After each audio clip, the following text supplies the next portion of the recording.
ça coûterait à la croix qu'il a pris ma place. Jésus s'est donné. Je ne peux imaginer combien ça coûterait à la croix qu'il a pris ma place. Jésus s'est donné. Oh, il a pris ma place. Il a pris ma place. Il s'est couvert de mon péché. Il a pris ma place. Il a pris mes douleurs. Oh, il a pris mes douleurs. Sur la croix, tu as pris ma place. Jésus, tu as pris ma place. Je ne peux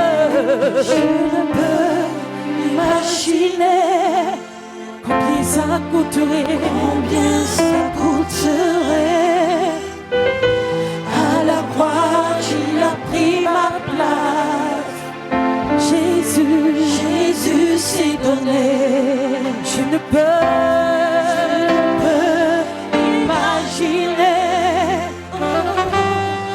combien ça coûterait à la croix, il a pris ma place. Jésus s'est donné. Je ne peux m'imaginer, combien ça coûterait à la croix. À la croix, il a pris ma place. Jésus s'est donné pour toi. Jésus s'est donné. Oh, il a pris ma place. Oh, sur la croix, il a pris ma place. Il a payé le prix pour toi et moi. Il a pris ma place. Il a subi la honte pour que je n'ai plus. Il a pris ma place. Il a été maudit pour que je sois plus maudit. Il a pris ma place. Il a pris ma place. Il a pris ma place. Jésus, tu as pris ma place. Il a pris ma place. Oh, tu as pris. Il a pris ma place. Tu es fidèle. Tu es fidèle. Fidèle. Il est fidèle. Il est fidèle.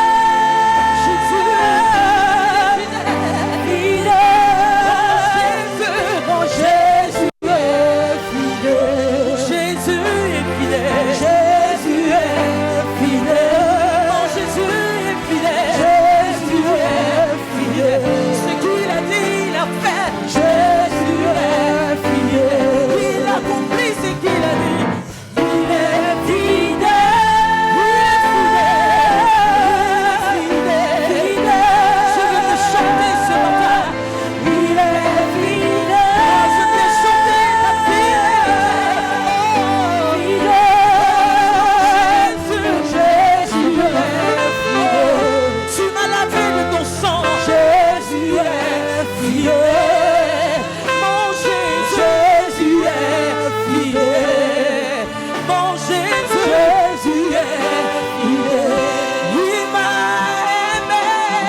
toi et moi.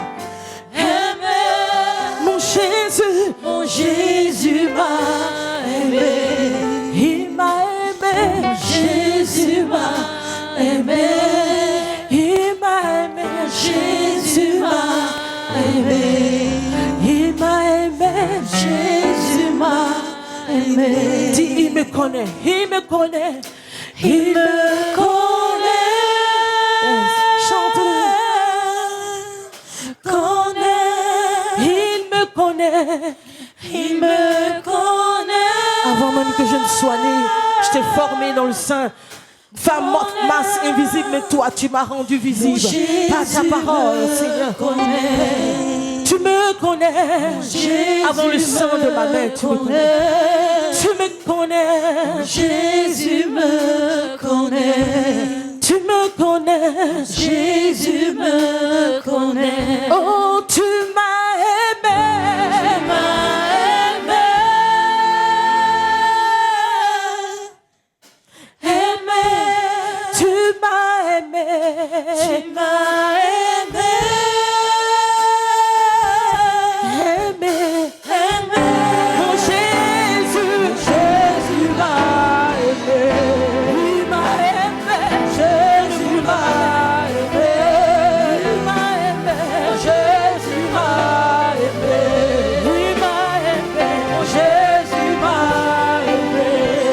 Élève ta voix et commence-tu de l'adorer. Alléluia. Merci Jésus pour ton amour inconditionnel. Alléluia. Je regarde dans ma vie, Seigneur. Je ne peux que te dire merci pour tout ce que tu as fait. Alléluia. Ma vie, mon âme et tout ce qui est en moi. Tu dis, Seigneur, merci. Je viens avec des reconnaissances ce matin. Tout Jésus. Alléluia. Jésus m'a aimé. Alléluia. Mon Jésus m'a aimé. Mon Jésus, Jésus m'a aimé. Je chante de reconnaissance. Jésus m'a aimé. Seigneur, je veux être inondé par ta parole. Je veux être immergé par ta parole. Je veux être transformé par ta parole. Toujours garder la foi. Sans la foi, je ne peux pas être agréable à Dieu. Sans la foi, cette parole ne peut pas être vraie pour moi. Sans la foi, cette parole ne peut pas être vivante pour moi. La Bible dit que la parole était Dieu. Puisque Dieu vit, c'est que la parole aussi vit. Et cette parole doit vivre véritablement en nous. Alléluia. Amen. Tu vas prier aussi pour l'orateur. C'est l'homme qui va donner la parole. Aussi mieux que la parole vit, il faut que celui qui transmette la parole vienne la transmettre selon les recommandations du Seigneur. C'est pourquoi tu vas recommander l'orateur au Seigneur. Tu vas prier afin qu'il ne soit qu'un canal que le Seigneur va utiliser pour te parler. Et qu'il puisse encore, lorsqu'il va prêcher, te donner les révélations dont tu as besoin. Élève la voix et prie le Seigneur pour l'orateur. Prie le Seigneur pour le pasteur principal, le pasteur Yavi. C'est là même que le Seigneur a choisi ce matin pour venir encore te parler de sa part. Seigneur, je veux te dire merci. Je veux te recommander, Seigneur, ton serviteur, ton canal. Tu lui as donné, Seigneur, d'être une bouche autorisée que tu t'es choisi afin de parler à ton peuple. Seigneur, merci parce que lorsqu'il va venir nous prêcher, lorsqu'il va donner, Seigneur, la parole, que tu puisses au travers lui, Seigneur, nous donner les révélations dont nous avons besoin. Seigneur, parce qu'il nous faut la révélation pour pouvoir marcher conformément à ta parole. Ta parole demande, Seigneur, que nous soyons transformés par le renouvellement de l'intelligence. Et c'est toi qui es dans cette parole afin de pouvoir nous transformer véritablement. Merci, Seigneur. Que la gloire te revienne. Au nom de Jésus. Amen. Nous allons nous tenir debout tous. Et nous allons recevoir le pasteur à vie sous vos acclamations. On acclame le Seigneur pour son serviteur. Acclame bien Dieu. Merci, Seigneur. Continuons d'acclamer Jésus-Christ. Nous acclamons Papa. Nous acclamons notre Seigneur. Nous acclamons notre Dieu. Il est notre Papa. Il est le rémunérateur de celui qui le cherche. Acclame Jésus-Christ, bien-aimé. Alléluia. Pendant que tu es en train d'acclamer, dis Seigneur, je sais que tu es bon pour ma vie. Pendant que tu acclames, dis Papa, je sais que tu es bon pour ma vie. Je sais que tu es bon pour mes enfants, Papa. Je sais que tu es bon pour mes entreprises. Tu es bon pour moi. Tu es bon pour la Côte d'Ivoire. Tu es bon pour ma nation. Tu es bon pour cette communauté, Seigneur. Merci, Seigneur Jésus-Christ. Toi qui vis et règnes pour des siècles et des siècles. Amen. Amen. Nous allons ensemble chanter. Nous allons ensemble chanter. Ensemble, nous allons chanter.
Il mourut pour guérir son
Nous acclamons Jésus-Christ.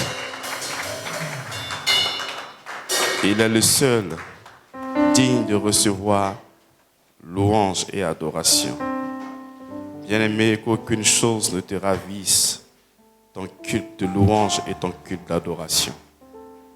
Le Seigneur est tellement bon pour nous qu'il en est digne de recevoir chaque fois, chaque jour, la louange et l'adoration. Il dit maltraité, innocent pour ma vie, pour mes iniquités brisées et chargé de toutes mes maladies. Il mourut pour guérir et sauver. Bien-aimé, Jésus-Christ a été maltraité. Il a été maltraité pour qui? Bien-aimé, que personne ne te maltraite. Jésus-Christ ne peut pas venir.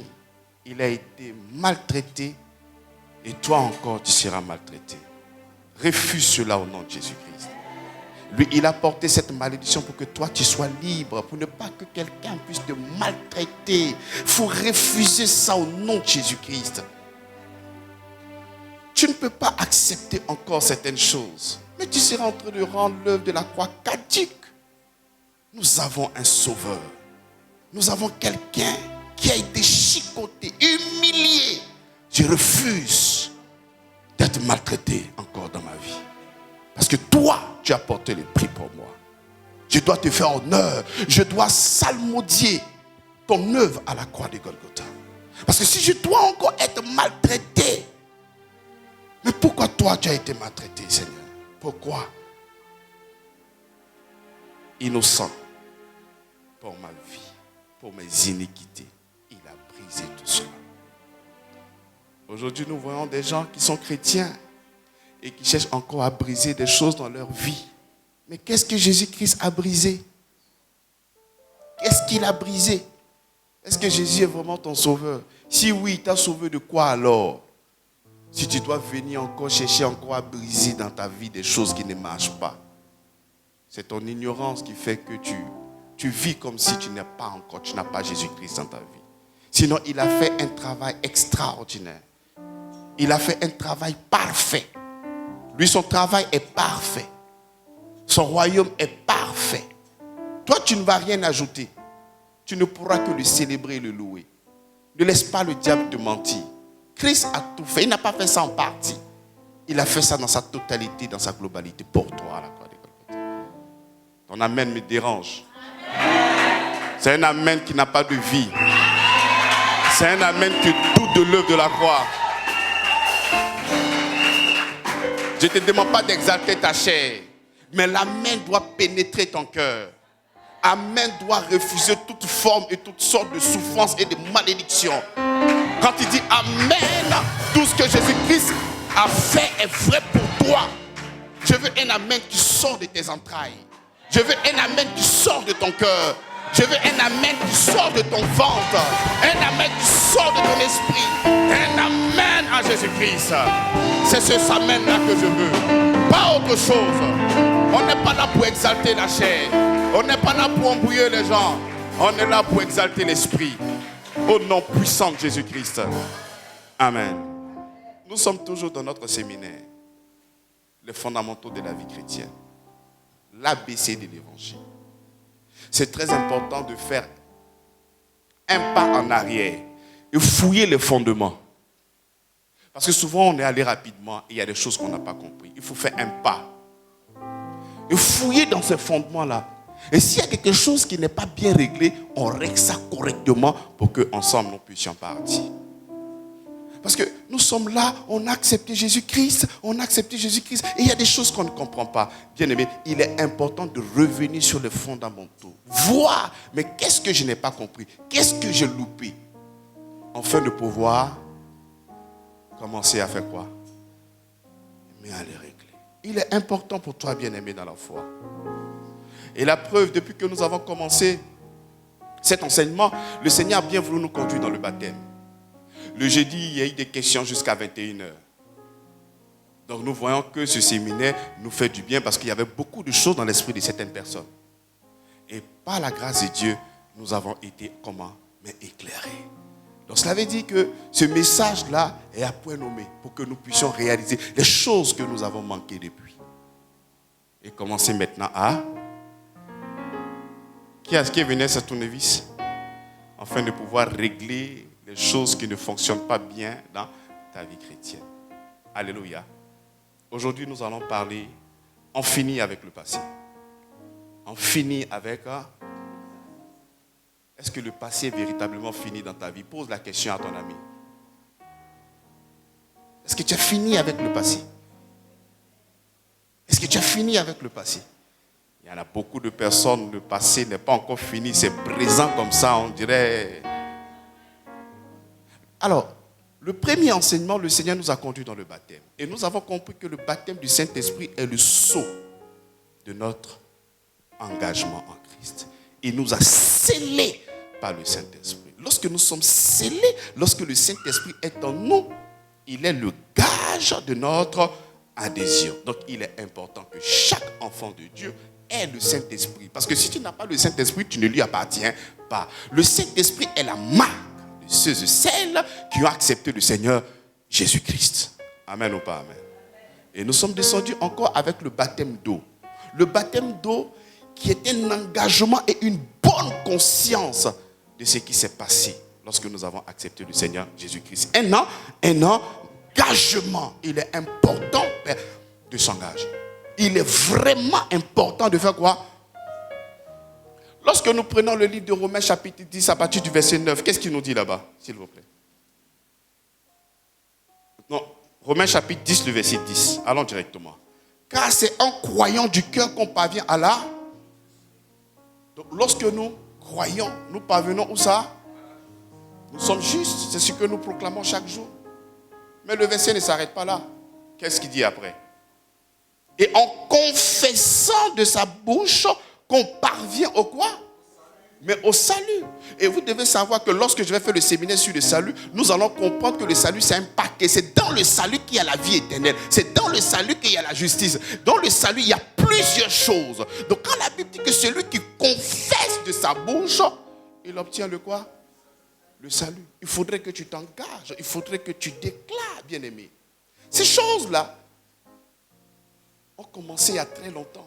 Lorsque vous partez, soit tu es médecin et que tu dois prêter serment. Tu viens devant tout le monde et tu prêtes quoi?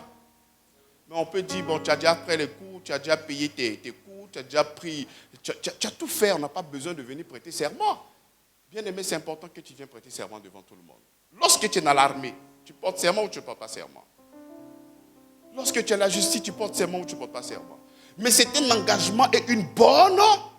On ne peut pas dire que non, je l'ai déjà accepté dans mon cœur, je n'ai pas besoin de parler. Romains chapitre 10, le verset 10 ne serait pas à l'ordre d'actualité. Il dit celui qui croit dans le cœur et celui qui confesse de quoi? Mais pourquoi donc toi tu refuses de confesser devant tout le monde ton appartenance au Seigneur Jésus-Christ? Pourquoi tu refuses?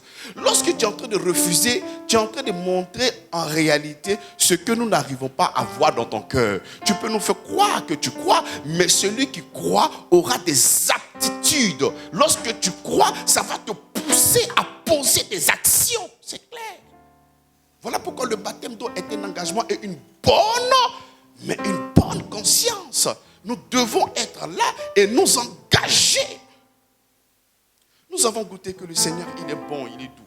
Et c'est comme ça que devant nos frères, nous confessons sa seigneurie par rapport à ce que nous avons entendu. Imagine-toi, tu es un grand féticheur. Quelqu'un vient t'annoncer l'évangile. Tu acceptes le Seigneur Jésus-Christ. Tu dis, moi je crois dans mon cœur, mais mes fétiches, ça peut rester à la maison. Est-ce que tu vas croire en ça? Pasteur, tu as dit qu'on croit, non? J'ai cru dans mon cœur, pasteur. Mais laissez les fétiches là. J'ai pu utiliser, mais je peux vendre ça après. Mais tu veux vendre ça à qui? Tu veux vendre ça à qui? Pour que cette personne puisse aller adorer ce fétiche-là. Nous avons vu en acte des féticheurs qui ont véritablement accepté le Seigneur Jésus-Christ. Qu'est-ce qui s'est passé? Ils ont pris tout ça, ils sont venus déposer à la place publique et ils l'ont brûlé. Ça, c'était un engagement devant l'humanité tout entière. Mais toi, c'est incapable. Tu es incapable de faire quoi? Mais de prononcer haut et fort. la seigneurie de ton Seigneur Jésus-Christ. En tournant le dos à plusieurs choses. C'était l'engagement. Bien aimé, tu sais que lorsque tu viens et que tu t'engages et tu fais une confession devant tout le monde, ça te reste là dans ton esprit. Vous voyez, il y a des gens qui ont été formés pour aller en guerre, n'est-ce pas? Il y a des gens qui ont été formés pour aller en guerre. Lorsque le pays est dans des complications, ce sont ces personnes qu'on met en avant pour aller combattre. Ils savent, ils connaissent le fait. Mais avant de combattre, il y a un leader qui se met devant eux et qui commence à leur parler. Et il dit la patrie ou quoi? La patrie ou quoi? Mais ça galvanise. Et tu es conscient de ce combat que tu vas mener. Et même si tu es dans le chemin et que tu es dans cette bataille-là et que tu vois que c'est compliqué, ce que tu as déclaré là, ça va surgir dans ton esprit. La patrie ou quoi? Nous vaincrons. Et ils vont continuer. Ils sont prêts à mourir. Donc la confession aussi, elle est importante pour toi et pour moi, bien-aimés dans la foi. Il faut le faire. Il faut le faire. Parce que toi-même, tu as proclamé, tu as déclaré dans ta bouche que toutes ces choses-là, cette entité morale de ce monde, Satan et ses ministres, ne font plus partie de ta vie. Lorsque tu le proclames et que tu le déclares, tu ne vas pas aller reconstruire ce que tu as détruit par ta propre bouche. Amen ou pas amen? Ceux qui disent que je n'ai pas besoin de passer par le baptême d'eau, je n'ai pas besoin de faire ça, ce sont ces chrétiens-là, non, ça ne fait rien, un peu, je vais changer. Parce qu'eux-mêmes, ils ne sont pas engagés. Ils veulent faire de leur vie ce qu'ils veulent. Et peut-être après, les choses vont venir un peu. Non, il n'y a pas un peu. Si tu as goûté que Jésus-Christ est bon, ouvre ta bouche. Là seulement, c'est toi qui t'engages. Tu es conscient. Et tu proclames de ta bouche. Il n'y a pas quelqu'un qui t'a forcé. Il n'y a pas eu un revolver sur ta tempe. Mais c'est toi qui as réalisé la bonté et l'amour de Dieu et tu as libéré cette bénédiction. Monsieur, tu fais beaucoup d'écran aux gens qui sont derrière toi. Tu vois? Donc il faudrait le confesser au nom de Jésus-Christ. Voilà pourquoi la Bible dit, en Romains chapitre 10, le verset 10, car c'est en croyant du cœur qu'on parvient à la justice. Et c'est en confessant de la bouche qu'on parvient au salut, sinon. Ce que dit les Écritures, quiconque croit en lui ne sera point confus au nom puissant de Jésus-Christ. Il n'y a pas de honte, parce que la Bible dit, si tu as honte de moi, mais j'aurai aussi honte de toi devant mon... N'est-ce pas? Mais si tu as honte de moi, moi aussi j'aurai honte de toi. Mais si tu n'as pas honte de lui et que tu l'acceptes, quelles que soient les difficultés que tu pourras rencontrer sur ton chemin, il sera avec toi pour pouvoir te soutenir. Parce que tu l'as aimé devant le monde entier. La Bible déclare qu'il nous a aimé le premier. C'est pour cela que nous l'aimons en quoi? En retour. Donc il faudrait que ton amour en retour puisse être non pas en catimini. Parce que l'œuvre de la croix ne s'est pas faite en catimini. L'œuvre de la croix a été exposée à l'humanité tout entière. Mieux, il était suspendu sur un bois. Son amour n'a pas été fait en catimini. Mais pourquoi toi, ta déclaration, tu l'as fait en catimini? Il y a quelque chose qui cloche. Il y a quelque chose qui n'est pas vrai. Tu dois proclamer la seigneurie de notre Seigneur Jésus-Christ. Des chrétiens qui ont honte de Jésus-Christ. Des chrétiens qui ont peur d'attraper la Bible. Des chrétiens qui ont peur de déclarer leur foi. Est-ce qu'il y a quelque chose qui marche vraiment? Est-ce qu'il y a quelque chose qui marche vraiment? C'est comme ça que dans l'enseignement sur le baptême, nous avons véritablement été comment? Éclairés. Aujourd'hui, le Seigneur nous conduit. On finit avec le passé. On finit avec quoi? Lorsque nous avons reçu le baptême du Saint-Esprit, le baptême d'eau, nous avons basculé. Nous sommes maintenant dans une nouvelle famille. Nous avons maintenant un papa. Nous sommes dans une nouvelle alliance. Nous avons maintenant une vie. Nous sommes dans un royaume et nous avons un roi. Bien aimé, il faudrait que tu sois conscient que ton adhésion en Christ t'a délivré de la puissance des ténèbres et il t'a transféré dans le royaume du Fils de son amour. Il faudrait que tu réalises que lorsque tu as été scellé du Saint-Esprit, lorsque tu es baptisé du Saint-Esprit, tu es une nouvelle personne. Et c'est là qu'il y a beaucoup de personnes qui ne savent pas. c'est là que beaucoup de personnes tombent. C'est là qu'il y a véritablement le problème. Parce que les gens ne réalisent pas que lorsque j'ai accepté le Seigneur Jésus-Christ, je suis maintenant dans un nouveau royaume. Par exemple, avant que je n'accepte le Seigneur Jésus-Christ, j'étais un pécheur. Mais comment se fait-il qu'il y a des gens qui ont accepté le Seigneur Jésus-Christ et ils proclament encore qu'ils sont pécheurs? Donc toi, tu n'as pas encore fini avec le passé. Toi, tu vis encore dans le quoi? Est-ce que tu as vraiment fini avec le passé? Est-ce que tu as véritablement fini encore avec le passé? Parce qu'on dirait que tu n'as pas encore fini. Parce que lorsque tu n'étais pas encore baptisé, lorsque tu n'avais pas encore rencontré Jésus-Christ, lorsque son Saint-Esprit n'était pas encore en toi, tu étais pécheur, oui ou non? Maintenant que j'ai accepté le Seigneur Jésus-Christ, baptisé du Saint-Esprit, mon corps est le temple du Saint-Esprit et je suis toujours pécheur. Est-ce que tu trouves ça normal? Est-ce que tu trouves ça normal? Ah non, Seigneur, pardonne-moi car je suis un pauvre pécheur. Tu prends la prière d'un centenier romain qui n'a pas le Christ et tu le proclames sous prétexte que tu as la révélation. Ça n'a rien à voir avec la parole de Dieu. Donc, lorsque l'apôtre Paul parle de cette nature, il parle de cette nature-là au passé. Nous qui étions de quoi? Mais il ne dit pas que moi, Paul, je suis pécheur. Parce que lorsqu'on parle de sa nature maintenant, ce n'est plus une nature pécheresse. Donc quand il veut parler de cette nature pécheresse-là, mais il ne parle pas ça au présent. Il dit nous qui étions des pécheurs. Nous qui étions sans Dieu. Mais comment se fait-il que toi, tu as accepté le Seigneur Jésus-Christ et dans cette nouvelle alliance, là où toi tu es, toi tu n'étais pas, toi tu es pécheur. Bien aimé, tu vas comprendre qu'en réalité, Jésus-Christ n'est pas la fin de beaucoup de choses dans ta vie. Pour toi, Jésus-Christ est la continuité de ta vie passée et de ta vie présente. Non, Jésus-Christ est la fin. Jésus-Christ est quoi? Mais est la fin. Et il y a beaucoup de personnes qui n'ont pas compris ça. Ils ont certes pour eux accepté le Seigneur Jésus-Christ, mais ils sont restés toujours à la même place. Voilà pourquoi il est important pour toi de comprendre l'évangile avant de dire que tu es un enfant de Dieu. Parce que ça, ce sont les fondamentaux de la vie chrétienne. Tu dois savoir que toi, tu as shifté. Tu n'es plus là où tu étais, tu es arrivé quelque part d'autre. Parce que si tu ne réalises pas ça, ta vie va ressembler toujours à quelqu'un qui n'a pas encore le Christ.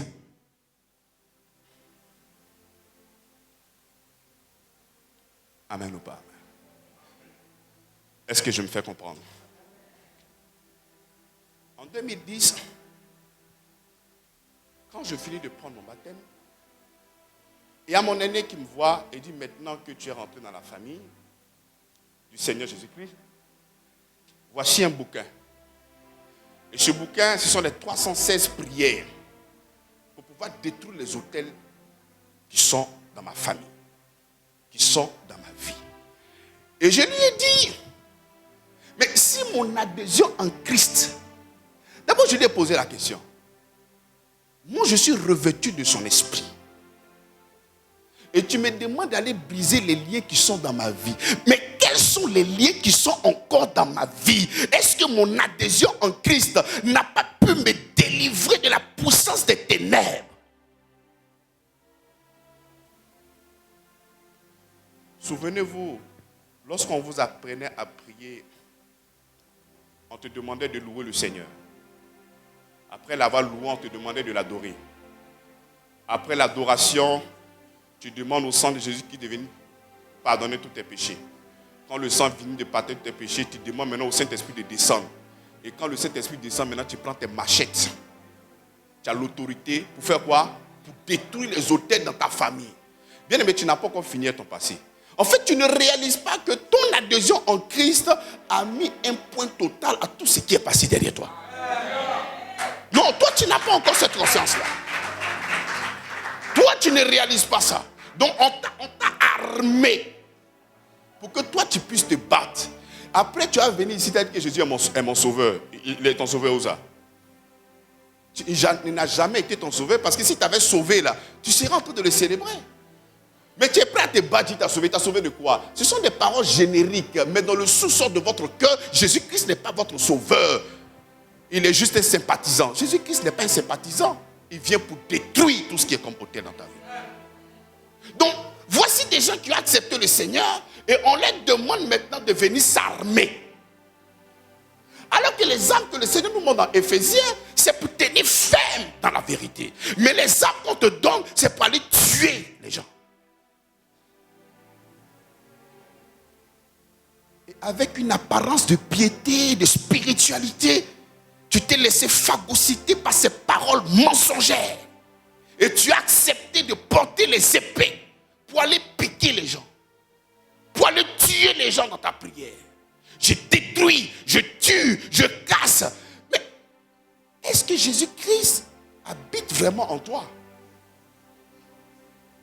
Donc lorsque je suis en train de dire on finit avec le passé, je ne suis pas en train de parler de ta capacité à prendre des armes et aller tuer tous les ennemis.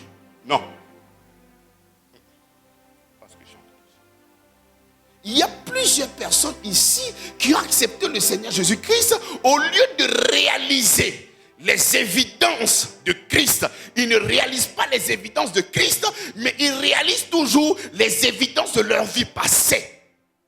Ils réalisent toujours les évidences de leur nature pécheresse. Voilà pourquoi tu trouves encore ces personnes qui disent qu'elles sont chrétiennes. Je suis pécheur. Ce sont les évidences de quoi quand tu dis que tu es pécheur? Ce sont les évidences de Adam et Ève. C'est parce qu'ils ont péché que tu proclames que tu es. Donc ce sont les évidences de Adam et Ève, mais les évidences de Jésus-Christ. Et les évidences de Jésus-Christ. Qu'est-ce que tu fais de ce que lui, il a fait pour toi? C'est-à-dire, toi, tu n'as pas encore fini avec le passé.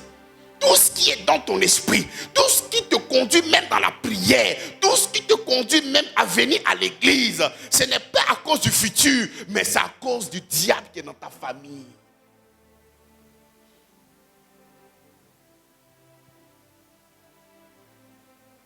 À cause des autels, à cause des malédictions. Je dois briser. Je dois détruire. Bien-aimé, si cet état-là, tu avais cette capacité de détruire les autels, je te pose la question. Pourquoi Jésus-Christ est venu? Il pouvait rester en haut, et puis tu brises. Pourquoi Jésus-Christ est venu? Mais vous êtes en train d'annuler tout ce que Jésus-Christ a fait pour nous à la croix de Golgotha.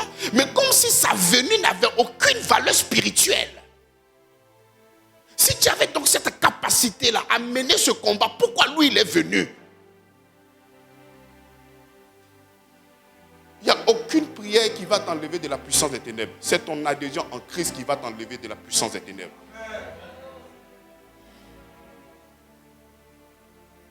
Tu peux prier pour quelqu'un, mais en ce qui concerne ta propre vie, ce n'est pas une prière qui va enlever tout ça. C'est ton adhésion en Christ. Le fait que le Christ et toi formez un seul et même esprit fait que le diable ne peut plus jamais cohabiter dans ce corps-là au nom de Jésus-Christ. Est-ce que tu crois en cela? Et nous voyons aujourd'hui des gens qui disent qu'ils croient au Seigneur Jésus-Christ. Au lieu de croire en ce que Jésus-Christ a fait pour eux à la croix de Golgotha, ils croient en ce que le diable a fait. Ils croient en ce que leur papa a déjà posé comme action. Et mon aîné qui me dit, en 81, le vieux est parti adorer l'eau. Donc c'est comme ça que nous devons maintenant briser tout ce que lui il a fait. Je dis, il a adoré l'eau, c'est pour lui et lui seul. Moi je ne suis pas là. Je n'ai pas adoré l'eau. Moi j'ai accepté le Seigneur Jésus-Christ. Et parce que j'ai accepté le Seigneur Jésus-Christ, je ne suis pas dans cette pratique-là. Parce que le problème et le drame dans cette situation, lorsque tu acceptes, tu es en train de réarmer le diable dans ta vie. Parce que tu es en train de déclarer que Jésus-Christ ne t'a pas délivré. Parce que c'est par la foi que nous obtenons des choses. C'est par la foi que nous obtenons la grâce. Donc si quelqu'un vient te voir, toi après avoir accepté le Seigneur Jésus-Christ, il te donne les armes afin de pouvoir te délivrer encore des puissances des ténèbres. Et que toi tu cherches à les délivrer, l'arrière-plan qui est là, c'est que le Seigneur n'a pas encore fait. Donc si le Seigneur n'a pas encore fait, qui va faire? C'est toi-même qui vas le faire. Tu es en train de réarmer le diable dans ta vie. Le problème que tu vas rencontrer, c'est parce que tu n'as pas eu foi au Seigneur Jésus-Christ. Alors que c'est par la foi que nous recevons la grâce. C'est par la foi que nous recevons toutes choses. Il dit, oh, sans la foi, nul ne peut être agréable à Dieu. Et comme tu as décidé toi-même de régler ton problème, il dit, maudit soit celui qui met sa confiance en un homme et qui prend sa chair comme appui. Tu viens de réarmer le diable dans ta vie. C'est comme ça qu'il faut en finir avec le passé. Il faut en finir avec le passé. Parce que si tu n'en finis pas, le diable sera toujours présent. Nous prenons 2 Corinthiens, chapitre 5, à partir du verset 14. Il dit, car l'amour de Christ nous presse. Il dit, car l'amour de qui nous presse? C'est l'amour de Christ qui te presse. C'est-à-dire, dans ce monde où nous sommes, tout ce que nous serons en train de faire, si nous avons une pression de quelque chose, c'est l'amour de Christ qui est une pression pour nous. C'est l'amour de Christ qui me conduit à l'adorer. C'est l'amour de Christ qui me conduit à le célébrer. C'est l'amour de Christ qui me conduit à le prier. C'est l'amour de Christ qui me conduit à venir même au culte. Mais lorsque vous croyez avoir accepté le Seigneur Jésus-Christ, ce qui vous presse, ce n'est pas l'amour du Christ. Ce sont les autels qui vous pressent. Ce sont les malédictions qui vous pressent. Mon frère, ma soeur, trop c'est trop. Lève-toi, on va briser les liens de ta famille. Longtemps tu as souffert, longtemps le diable s'est moqué de toi. Lève-toi, tu vas renverser les autels, on va renverser la montagne, on va briser ça. Ce qui te presse, ce n'est pas l'amour du Christ.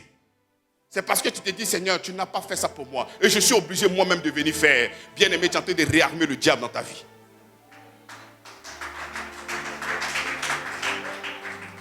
Nous voyons des chrétiens qui passent du temps dans la prière, non pas à cause de l'amour du Christ, mais à cause d'un besoin. La chose qui doit te pousser à l'adorer, la chose qui doit te pousser à te voir tout le temps à l'église, ce n'est pas un besoin, ce n'est pas un manque, mais c'est l'amour de Christ. C'est-à-dire, lorsqu'on regarde, on voit quelqu'un qui est zélé à l'église. Lorsqu'on regarde dans le sous-sol de son cœur, on voit l'amour de Christ. Mais toi, à chaque fois que tu es régulier à l'église, c'est parce qu'il y a un besoin dans ta vie. Lorsque toi, tu es régulier dans un programme, c'est parce que tu es prêt à demander l'argent à quelqu'un. Qu'est-ce qui te presse? L'amour de l'argent. Ce n'est pas l'amour de Christ. Et qu'est-ce qui fait que tu viens ici à l'église, même à l'heure? Il ne faut pas que le pasteur là, l'ancien là, ils vont parler sur moi ici. Qu'est-ce qui te pousse? Paul dit, c'est l'amour de Christ qui nous presse. Il m'a tellement aimé que son amour me donne la force de le célébrer. Il m'a tellement aimé. Il est tellement bon. Il est le rémunérateur de celui ou celle qui le cherche. Et son amour est tellement sur moi que cet amour-là m'a pressé à venir le célébrer, à venir le louer. Il a tellement manifesté son amour que je manifeste aussi l'amour autour de moi. C'est-à-dire tout ce qui me guide dans ce monde, si ce soit la prière, même les dons, la seule chose qui me presse, c'est son amour. À chaque fois que tu es en train de faire quelque chose, il faut réaliser, pose-toi la question, mais qu'est-ce qui te presse? Est-ce que c'est l'amour de Christ qui te presse? La Bible déclare qu'il nous a aimés le premier. Et nous l'aimons en retour. Donc qu'est-ce qui fait que nous l'aimons en retour? C'est son amour qui est le premier. Et aujourd'hui, qu'est-ce qui fait le zèle que tu as? L'engagement que tu manifestes. Qui est l'auteur de cet engagement? Si c'est un homme, ça va monter, ça va descendre. Mais si c'est le Christ, ça ne va jamais monter et descendre. Ceux qui disent, il y a trop manifesté l'amour, trop c'est trop. C'est parce que tu entendais quelque chose en retour de cette personne. Mais quand c'est l'amour de Christ qui te presse, qu'il soit reconnaissant, qu'il ne soit pas reconnaissant. Ça, c'est toi ton problème. Pose la question, arrêtez d'être trop sage. Pose la question à ton ami, c'est quoi qui te presse? Les hôtels de ta famille? Pose la question, les hôtels de ta famille? Qu'est-ce qui te presse à le célébrer? Qu'est-ce qui te presse à venir à l'église? Qu'est-ce qui te presse à passer du temps avec tes frères dans la prière? C'est pour avoir un nouveau job? Pose la question. Arrêtez de me regarder. Pose la question. C'est un nouveau job? C'est un foyer? C'est un nouveau gars? C'est une nouvelle go? Posez la question. Arrêtez de me regarder. L'apôtre Paul nous dit, ce qui doit te presser, c'est l'amour de Christ. C'est l'amour de Christ. Donc tu dois comprendre que dans les fondamentaux de la vie chrétienne, ce qui doit te pousser, c'est l'amour de Christ. Ça ne doit pas être un frère, ni un homme, ni une femme, ni quoi que ce soit. Personne ne doit te manipuler. C'est l'amour de Dieu qui doit te manipuler. C'est l'amour de Christ qui doit te manipuler. Aucune autre personne n'a cette capacité-là de venir moi me manipuler parce que je porte en moi le grand Dieu créateur du ciel et de la terre. C'est lui seul qui peut me manipuler. Donc je ne peux pas être là dans les fondamentaux de ma vie chrétienne et je suis encore manipulé comme un guignol, comme un zombie. C'est ce que tu étais autrefois. Hier on pouvait te manipuler. Aujourd'hui moi on ne me manipule pas. Oh, proclame-le avec moi. Je ne serai pas manipulé. Au nom de Jésus-Christ. Il faut en finir avec le passé. Il faut laisser ces choses-là derrière toi. C'est l'amour qui doit te pousser.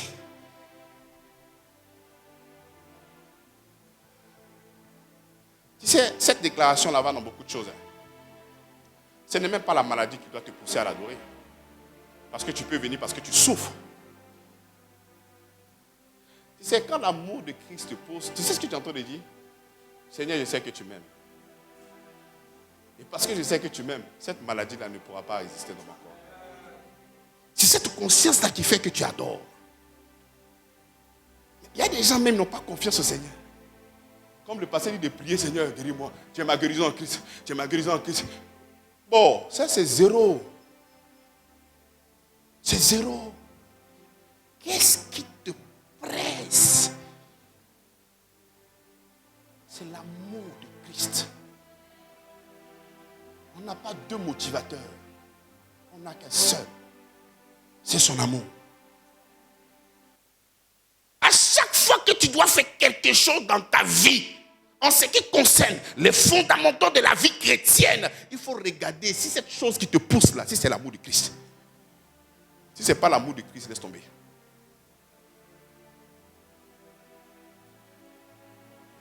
Parce que si tu es conscient de l'amour de Christ, tu ne vas pas venir, Seigneur, pardon, ne me rends pas pauvre. Toi-même, ton propre enfant va venir devant toi. Maman ou papa, oui mon fils, pardon, ne me rends pas pauvre. Mais attends, pourquoi tu me dis ça? Est-ce que moi, je peux te rendre pauvre, mon fils? Mais qu'est-ce que... C'est pas quand tu parles à Dieu. Dès qu'on va parler, non, c'est la Bible qui dit, Seigneur, ceux-là, ce sont des gens qui n'ont pas le Saint-Esprit. Seigneur, ne me rends pas de peur de te désobéir. Moi, et tout le cassage que tu as me donné, il n'y a pas de désobéir, Seigneur. Donc, rends-moi riche. Tu vas prendre des gens comme ça, des paroles comme ça pour venir toi t'embrouiller. Non. Quand l'amour de Christ nous presse, parce que nous estimons que si un seul est mort pour tous, tous donc sont morts. Il dit, nous estimons que si un seul est mort pour tous, c'est que tous comment? Mais comment toi tu peux parler à un mort, va détruire les hôtels de ta famille? Mais quelqu'un qui est mort, ça veut dire que toi, tu n'as plus de vie. Voilà pourquoi le commencement de ta prière ne peut pas prendre appui sur le passé, mais sur ta nouvelle vie avec le Christ. Et l'information que toi tu as reçue dans cette nouvelle vie-là, c'est que le Seigneur t'aime. Et c'est ça que tu dois prendre pour commencer à ta prière. Mais toi, ce qui te pousse, Ce sont les autels. C'est briser les liens, briser les malédictions. Mais comment quelqu'un qui est mort peut encore avoir des liens? Mais comment quelqu'un qui est mort encore doit avoir un esprit de limitation? Mais celui qui est mort, c'est fini. Mieux. Quand je dis ça là, vous ne comprenez pas bien. Est-ce que quelqu'un qui est mort n'a pas de problème de loyer? Tu es en paix. Il est là-bas, il est enterré. Il n'y a pas quelqu'un qui est venu taper la porte. Il faut payer. Il est là, il est peinard. Mais quand tu es vivant, tu sais qu'on vient taper la porte. Donc voilà pourquoi toi, ta vie chrétienne là, ça commence par la mort. Pour réaliser que tout ce que toi... La vie chrétienne n'est pas une vie de continuité. Ce n'est pas que le Seigneur vient pour continuer l'ancienne vie et la nouvelle vie. Non. Non. Tu es mort. Tu es mort. Et lorsqu'on parle de cette mort, on parle de la mort de la chair. Parce que nous étions autrefois vivants par la chair. Mais aujourd'hui, nous sommes vivants par quoi? Par l'esprit. Donc tu comprends qu'un mort, tu viens, tu le shootes. Est-ce qu'il peut bouger? Mais pourquoi toi tu bouges? C'est que ta chair n'est pas encore.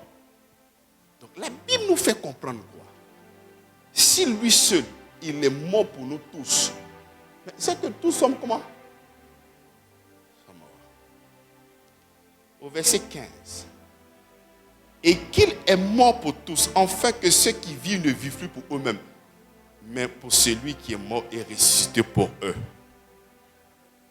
Donc, je ne vis plus pour moi-même. C'est-à-dire, cette vie-là, voilà qu'on parle de la mort et de la résurrection. Toi, ton toi là, c'est resté dans l'eau. Toi, ton toi là, c'est resté dans la vieille nature. Donc, on ne peut pas, toi, te galvaniser dans la prière avec le passé. Je ne sais pas si vous me comprenez. On ne peut pas, toi, te galvaniser pour dire, mon frère, lorsque je vois ta vie, je vois qu'il y a beaucoup de difficultés. Je ne suis pas en train de dire que ces genres de déclarations-là sont de fausses déclarations. Pour celui qui n'a pas le Christ, c'est tout à fait normal que le diable puisse se lever encore dans la vie de ces personnes-là. Mais pour nous qui sommes en Christ, qui avons revêtu la puissance et l'autorité du Seigneur, le diable ne peut plus être en toi. Il peut toujours t'attaquer, mais c'est à partir de l'extérieur, non pas à partir de l'intérieur. Non, on va briser les liens qui sont dans ta famille, les liens qui sont dans ta propre vie. Parce que quand je te vois là, ton cordon ombilical est toujours lié au cordon de ta famille. Il faut refuser ça et ta plus grande énergie. Refuse ça. En fait, quand le diable te demande de couper il ne faut pas couper ton cordon ombilical. Les gens vous ont amené toujours à couper. Moi, je dis qu'il ne faut peut-être pas couper. Parce que le cordon ombilical que toi tu as là, c'est relié au Christ. Et puis toi, tu veux couper. Pourquoi tu veux couper? Toi, tu n'es plus né de la chair ni du sang. Tu es né de l'esprit. Donc, s'il y a quelque chose qui te lie là, il te lie à Christ. Il ne te lie pas à l'autel de ta famille. Parce que la Bible dit que tu es né non du sang, ni de la volonté, de la chair. Toi, tu es né de Dieu. Donc, si nous avons un lien, ce lien-là, c'est Dieu. Donc, pourquoi on te demande de couper le lien avec Dieu?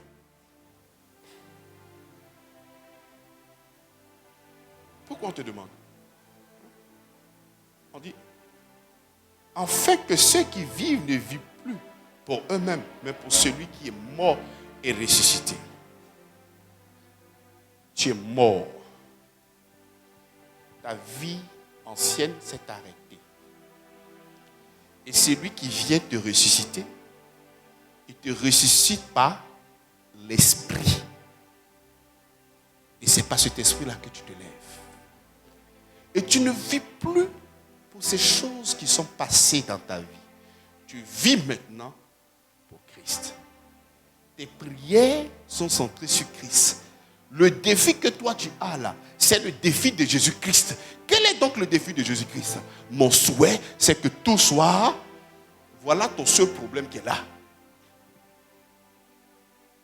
Ah, mais papa, mes histoires d'hôtel, mais ça... Non, mon fils. Non. Si vous avez le Fils, vous serez réellement quoi? Mais libre. Non, ne t'occupe pas de ça. Des chrétiens qui font des programmes de destruction d'hôtel. Mais est-ce que tu es véritablement un enfant de Dieu? Est-ce que tu as véritablement reçu le Seigneur Jésus-Christ? N'oublions pas que dans ce royaume, nous fonctionnons avec la foi. On ne fonctionne pas avec les œuvres. C'est par la foi que nous déclarons ces choses-là. Et c'est par la foi que nous les obtenons au nom de Jésus-Christ. Amen ou pas amen?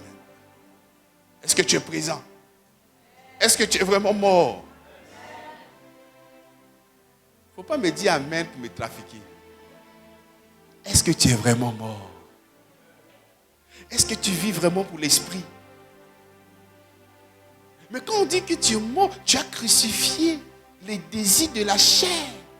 Mais toutes ces choses-là sont restées à la croix de Golgotha. Toutes ces choses-là n'existent plus. Tu peux te souvenir de ce que tu faisais avant, mais ton centre de gravité n'est plus ces choses-là. C'est le Christ qui est devant toi. C'est lui seul que tu vois. Est-ce qu'il est vraiment mort? S'il n'est pas mort, je vais t'aider dans ce séminaire-là pour qu'il puisse mourir. Et faire mourir, c'est de se connecter chaque jour à la parole de Dieu. Parce qu'il a dit, l'homme ne se nourrira pas seulement que de pain, mais de sa parole.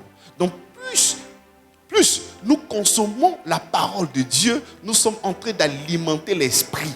L'esprit est plus baraquelé, il est plus en forme de pouvoir te guider. Mais si tu ne nourris pas l'esprit avec la parole, que tu nourris la chair avec beaucoup de choses, c'est comme ça que tu vas te conduire par quoi? Mais par la chair. Alors que cette chair-là, elle est censée être... Mais toi, tu viens l'encenser. C'est-à-dire, toi, au lieu d'utiliser Lazare, lève-toi. Toi, tu l'utilises pour ta propre chair. C'est-à-dire, Christ a crucifié les désirs et de toutes ces choses-là. Maintenant, toi-même, tu veux activer ça. Toi-même, tu veux faire quoi? Activer ça. C'est pas normal. Il dit ainsi, dès maintenant, nous connaissons personne selon la chair. Il dit, nous ne connaissons personne selon quoi? Tu vois, il est en train de développer quelque chose qui est puissant. Puisque maintenant que tu es mort, mais on ne peut pas essayer de t'identifier avec ce que j'avais comme connaissance de toi. Parce que cette personne que je connaissais là, cette personne, elle est où?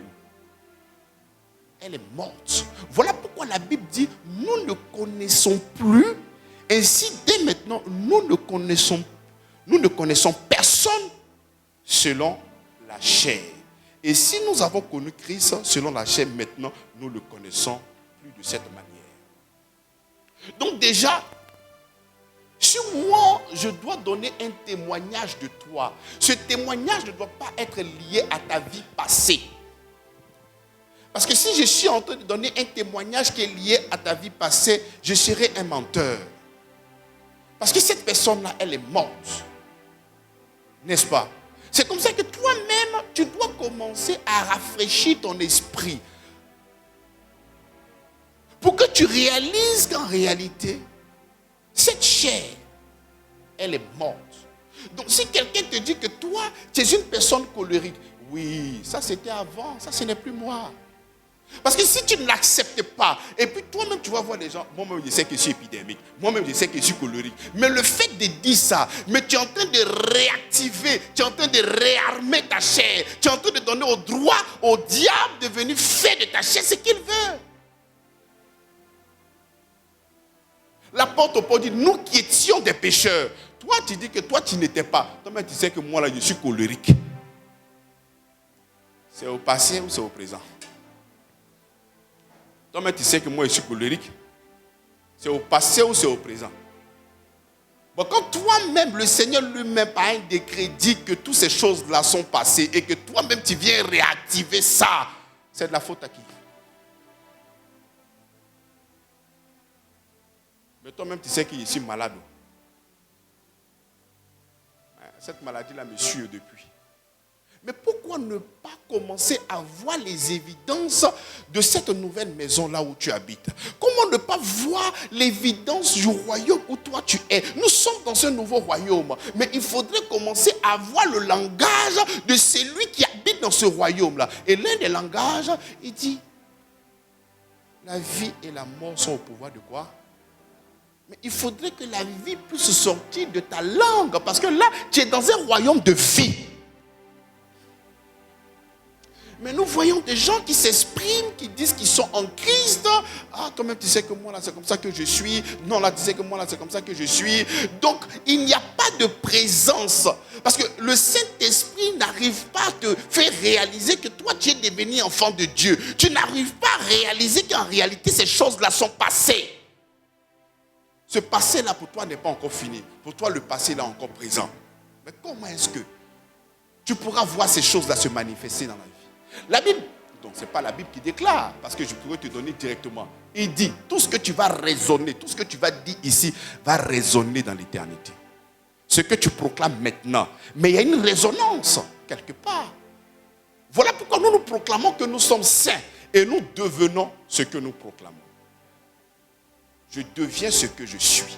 Quand je proclame que je suis saint, je proclame et je deviens ce que je suis. Parce que dans le nouveau royaume, là où je suis, je n'ai pas ce genre de problème-là. Le monde n'a pas un problème. Non, le monde c'est fini pour lui. Et là où nous sommes en Christ, nous avons un sauveur. Donc quelle que soit la difficulté, ça ne tombe pas sur ton dos, ça tombe sur le dos de ton sauveur au nom de Jésus-Christ. Ce que tu vas proclamer là résonne dans l'éternité. Ce que tu déclares là résonne dans l'éternité. Mais qu'est-ce que tu déclares de ta bouche, frère?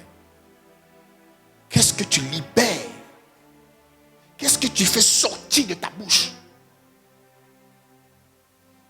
Il dit, ainsi, dès maintenant, nous ne connaissons personne selon la chair. Et si nous avons connu Christ selon la chair, maintenant, nous ne le connaissons plus de cette manière. Il prend même l'image avec Jésus qui est notre prototype. Toutes ces personnes qui ont marché avec Jésus-Christ, ils ont marché avec la connaissance de la croix. Voilà pourquoi l'évangile qu'ils pouvaient communiquer était un évangile vraiment qui était très limité. L'apôtre Paul n'a pas connu Jésus-Christ étant dans la chair. Quand Jésus-Christ était là, Paul ne marchait pas avec lui. Mais lui, la connaissance qu'il a de Jésus-Christ, ce n'est pas dans la chair, mais c'est dans l'esprit. Si toi tu connaissais Jésus-Christ, si toi tu connaissais Jésus qui pouvait marcher de la Samarie à Jérusalem, moi je ne le connais pas dans cette dimension. Moi je le connais dans cette dimension où il voit tout, il sait tout, il est partout en même temps. Si tu as connu un Jésus-Christ qui était faible, qui est comme agneau, moi je ne le connais plus comme agneau, je le connais comme le lion de la tribu de Juda. Donc de la même manière que la connaissance de Jésus-Christ a shifté, c'est comme ça que toi aussi, la connaissance que tu as de toi n'est plus ce que tu étais autrefois, mais la dimension là où Christ est au nom de Jésus-Christ.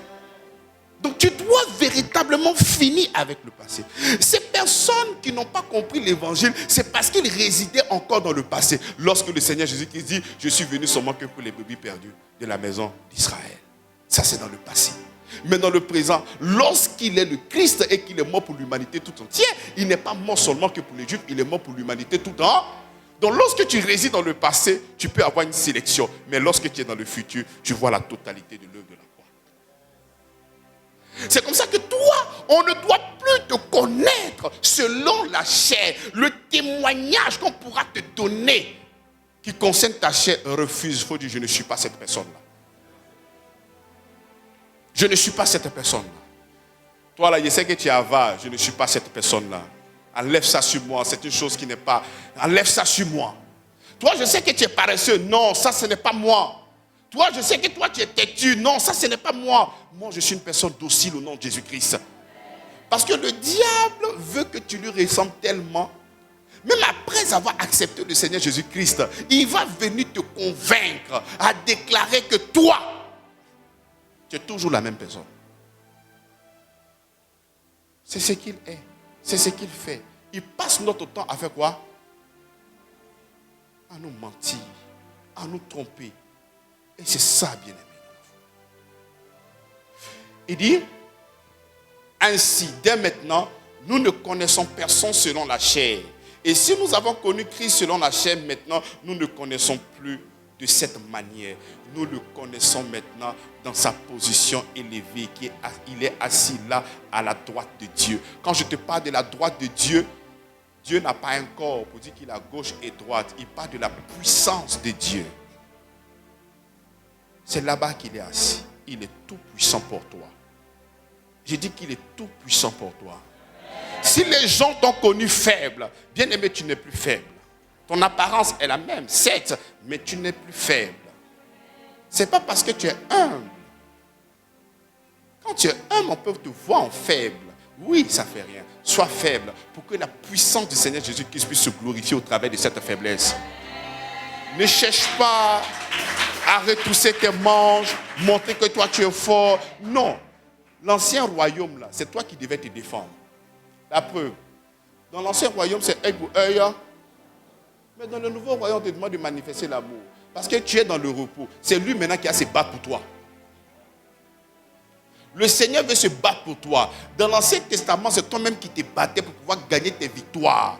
Mais dans le Nouveau Testament, dans cette nouvelle vie, là où tu es rentré là, il te dit, mon fils, rentre dans le repos. Moi, je veux me battre pour toi. Je veux me battre pour toi. Toi, ton seul défi, c'est de gagner les âmes.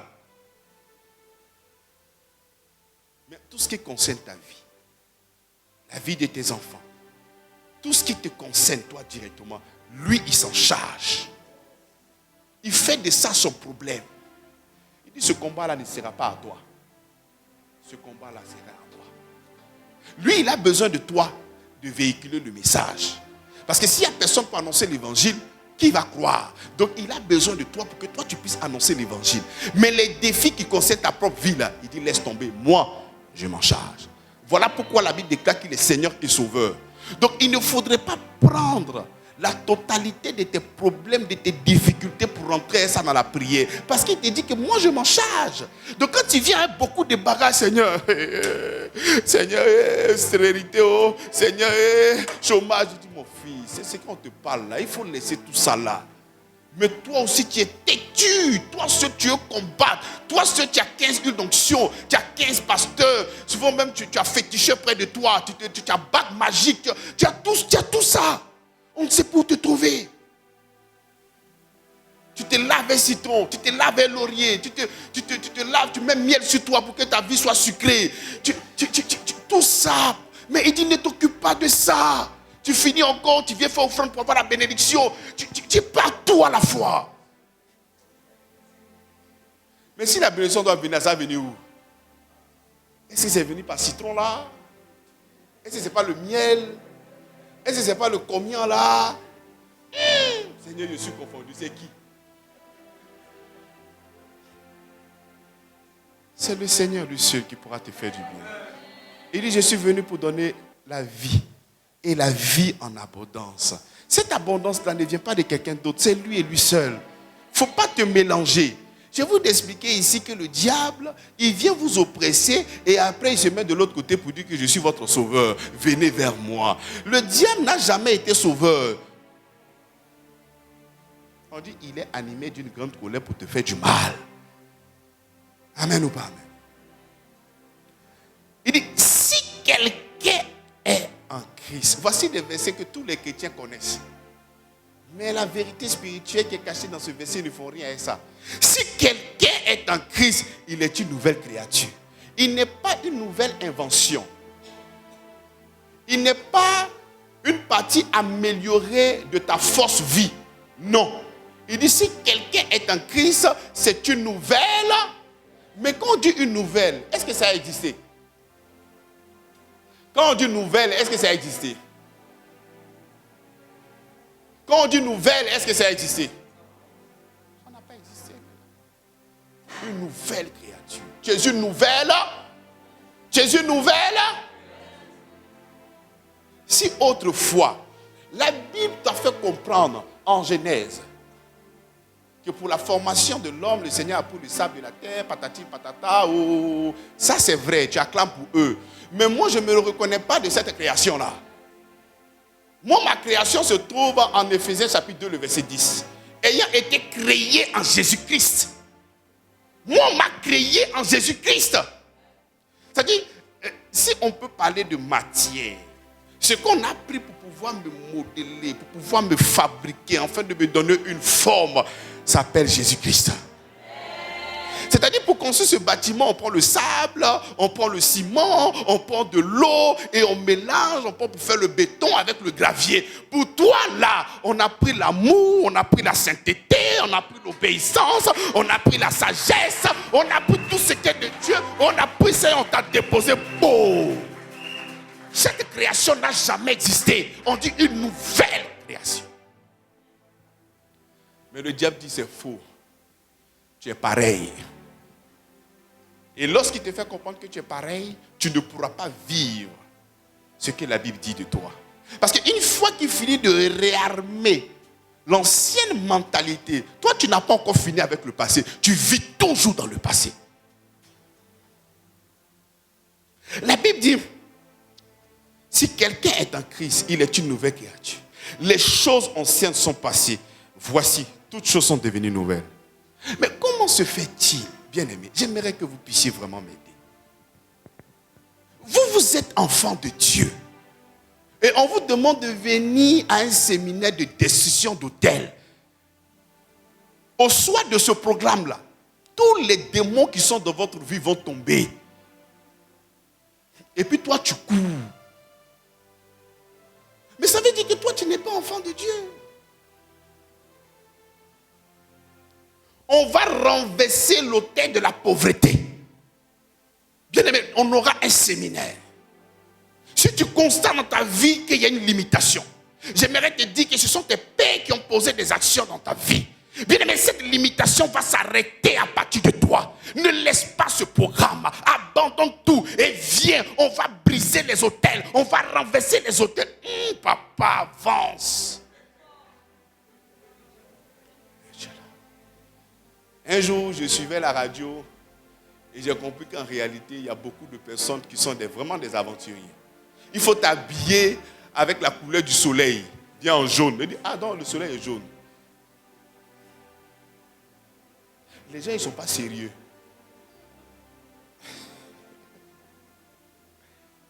Les gars regardent des dessins animés là et puis...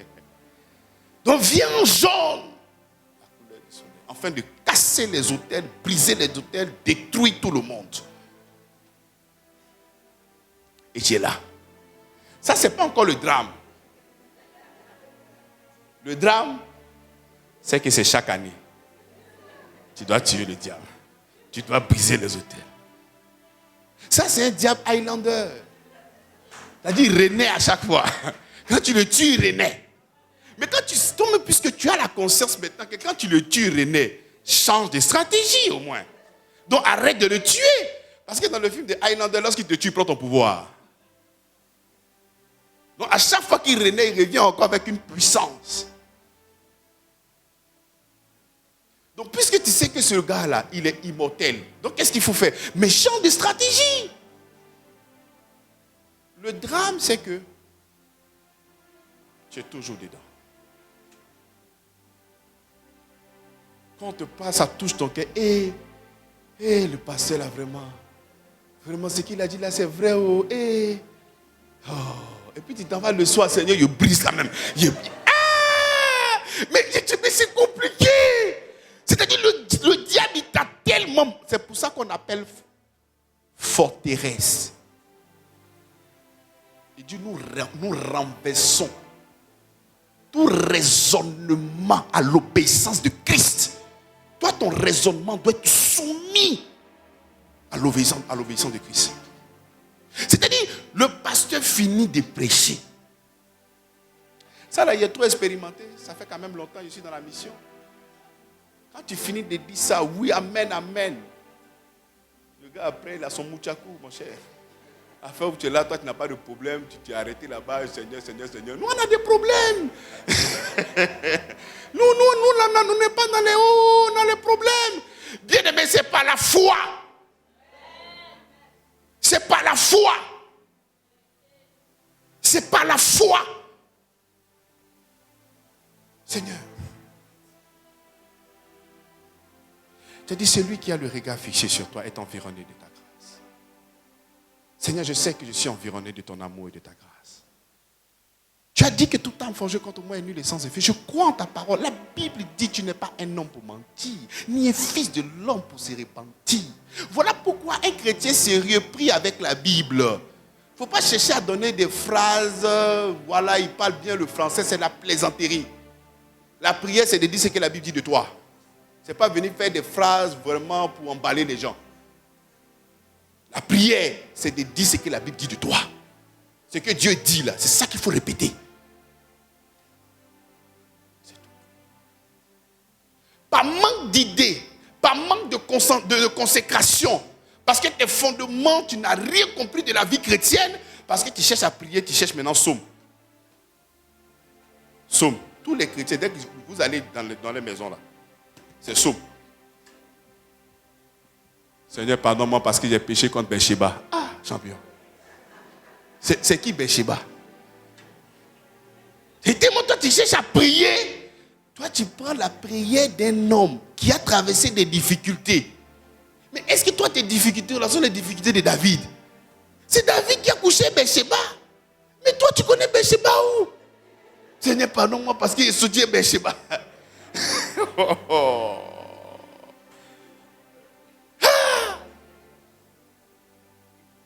Vraiment, c'est compliqué.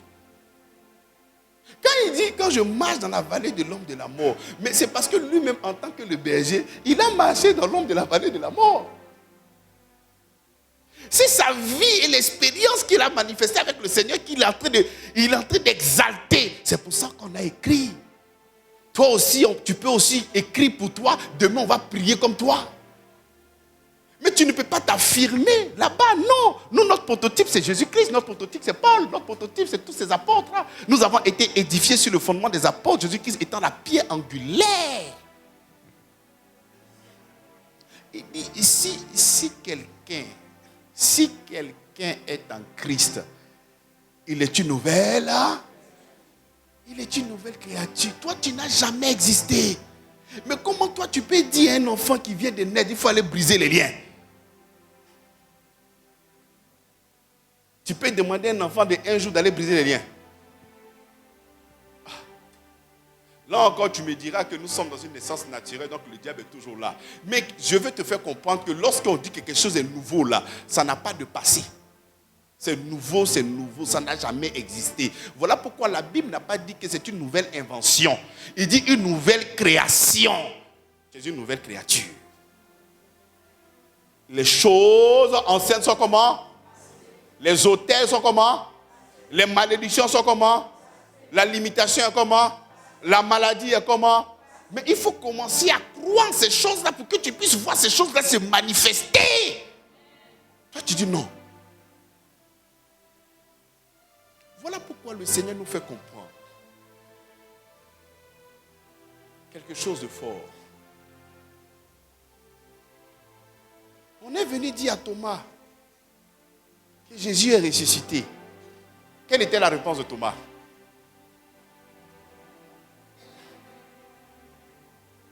Il dit, champion, moi je ne suis pas dans votre truc là.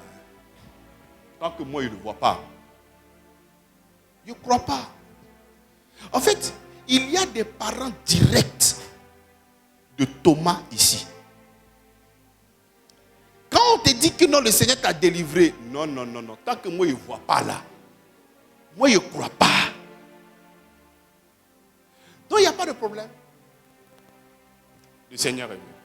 Déjà, il est apparu à plusieurs personnes. Ces personnes-là sont venues témoigner. Thomas a dit, tous vos papos que vous êtes en train de raconter là, si moi, déjà, mais comme vous parlez trop là, bon d'accord, si je ne touche pas même là, c'est blanc. Et depuis qu'on parle de croyant, moi là, il faut y être touché d'abord. Okay. Jésus est venu. Thomas. Hé, Seigneur, c'est toi. Non, est-ce que c'est vraiment toi? Attends. Et puis commence à l'adorer. Parmi les disciples, c'est qui a adoré Dieu? C'est Thomas seul. C'est lui qui, après avoir touché, il a dit mon Seigneur, mon Dieu. Mais malgré cela, il dit heureux celui qui croit, mais sans avoir vu. Si quelqu'un vient te dire, hey, voici des choses qui vont arriver, tu dis ça peut arriver à tout le monde. Il faut bien me regarder. Hein. La personne que tu connais, elle est morte. Moi, ici en Christ, hein. C'est comme ça que tu dois parler. Mais au fil de te dire ça, allô papa, je ne suis pas venu le dimanche, mais je suis venu te voir. Mais ma fille, a quoi? Tu trembles? Non papa, non, on vient de me dire que ma tante me pousse. Papa, papa. Ça c'est quoi ça? Donc les choses anciennes ne sont pas passées. En fait, vous parlez de ce verset-là, mais c'est rien. Je suis une ancienne créature. Les choses anciennes ne sont pas passées. Voilà, toutes choses sont devenues compliquées. C'est ce que vous dites. Et en fait, ce que vous n'arrivez pas à dire là, pourquoi quand il dit ça, vous faites que vous êtes étonné? Ah vraiment, depuis ici à l'église, les choses sont encore compliquées. Genre, c'est quand tu viens à l'église, c'est compliqué. C'est ta force vie là qui est compliquée. C'est pas quand tu viens à l'église, c'est compliqué. La Bible dit, les choses anciennes, voici. Quand il dit voici, c'est une évidence. Toutes choses sont devenues comment? Est-ce que les choses sont devenues nouvelles pour toi? Donc, les gens qui sont en train de vous armer pour que vous puissiez aller dans le passé. Mais c'est difficile. Bon, imagine-toi, ton papa peut-être est né en 1930. Il est comme ça. Papa, mon fils, il faut me dire en 80, là, tu as adoré quoi? Il doit briser l'autel. Mais est-ce que tu es sérieux? Tu viens poser la question, ton papa il n'a qu'à te dire tout ce que lui il a adoré dans sa vie pour que toi tu puisses briser. Bon, je suppose que ton père est décédé. Quand ton père maintenant est décédé, maintenant, j'ai besoin de voir un prophète voyant. Parce que la vie là, depuis, il ne m'a pas encore dit l'adoration de mon papa. Lui là, vraiment, il parle pas seulement. J'ai besoin d'un voyant pour me montrer ce que mon papa adorait. Oui. L'esprit prophétique est sur moi présentement. Je suis en 1903. Ton papa. Et c'est ça là que toi qui t'exaltes. Pourquoi? Parce qu'il vient de révéler en 1903. Puisque tu ne voyais pas ton papa pour te dire en 1903 qu'est-ce qu'il a adoré. Je vois ton papa en 1903. Je vois des arbres.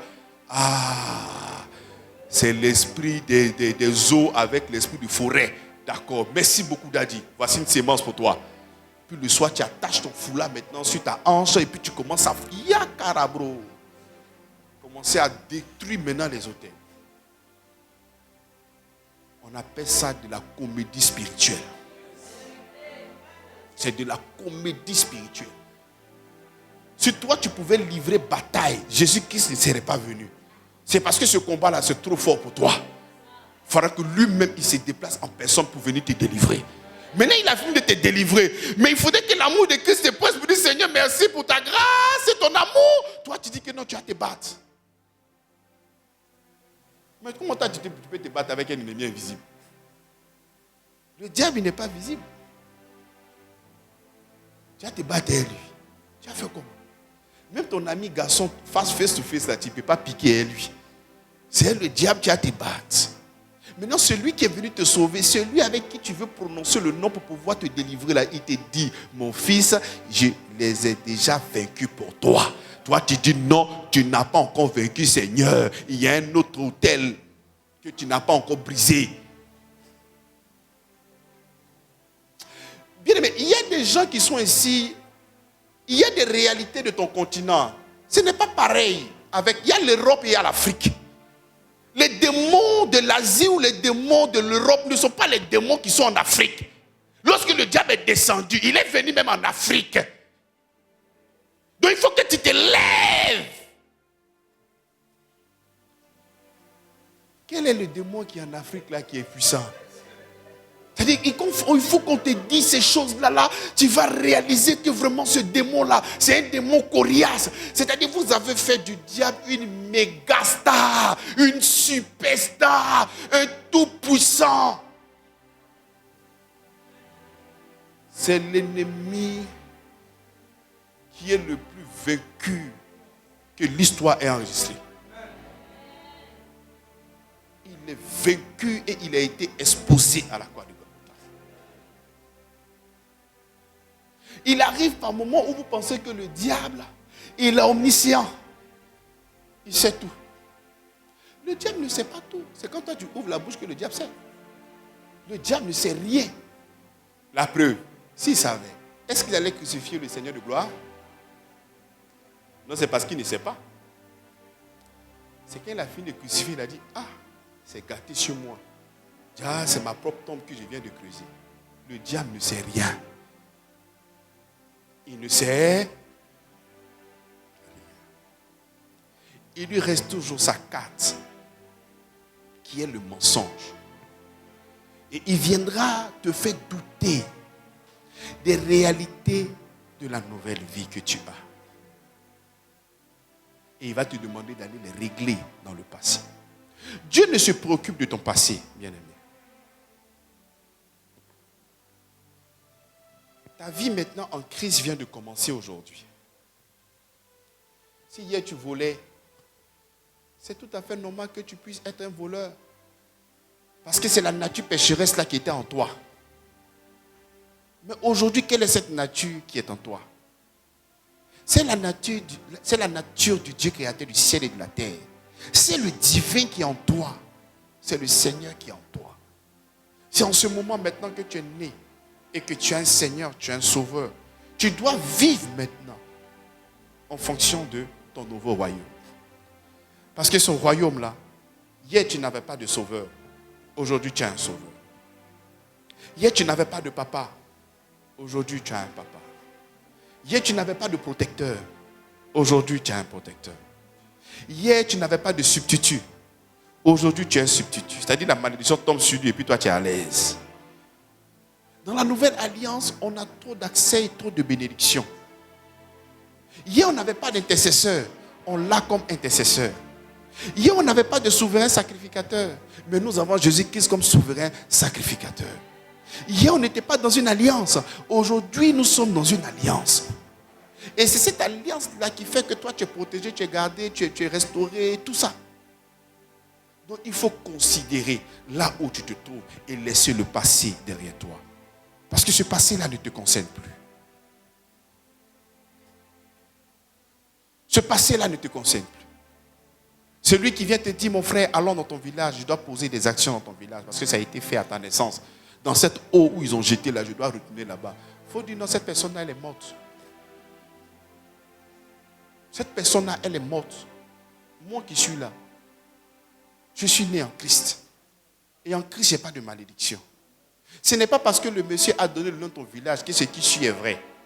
Il faut savoir que tout ce qui est donné dans la prophétie qui concerne ta propre vie, des informations que tu sais déjà, c'est pour préparer ton cœur à accepter ce qui vient. Parce que s'il a pu discerner, s'il a pu voir toutes ces choses-là, donc tu vas croire en sa parole qui suit. Et c'est comme ça maintenant qu'il va s'hasarder à parler maintenant du futur. Le futur, c'est pour prendre maintenant à toi. Je crois au prophète. Souvent, lorsque je suis en train de prêcher comme ça, les gens pensent que non, moi je ne crois pas au ministère prophétique. Si, je crois au ministère prophétique. Romains chapitre 12, verset 6. Que celui qui l'exerce selon l'analogie de la foi, selon la conformité de la foi. Je vois qu'il y a un ennemi qui s'est levé contre toi pour te détruire, mais gloire au Seigneur, il t'a protégé. Amen. Ah, je vois qu'il y a des ennemis, il faut te lever, venir faire offrande. Ah, mon frère, et l'offrande de Jésus-Christ. De laisser ça pour venir faire une offrande pour me guérir. Non, je ne veux pas. Moi, je crois en lui. C'est tout. Donc nous croyons, je dis là maintenant à la caméra, parce qu'il y a beaucoup de personnes qui disent, ah non, le pasteur là, il ne croit pas. Oh, non. Mais c'est la recommandation qui suit ta prophétie là qui est force. C'est ça que nous combattons. Parce que nous n'avons pas une offrande que nous donnons nous-mêmes pour nous sauver. L'offrande qui nous sauve, c'est l'offrande de Jésus-Christ. L'autel qui nous sauve, c'est l'autel de Jésus-Christ à la croix de Golgotha. Il n'y a pas un autre autel. C'est ce que nous proclamons. Et ces gens-là sont fâchés. Pourquoi? Parce qu'on gâte l'industrie. On gâte le business. On gâte beaucoup d'argent. Bien aimé, il faut rester enraciné et fondé dans l'amour de Christ. Parce que c'est ça qui doit te presser au nom de Jésus-Christ. Nous allons nous lever pour prier le Seigneur.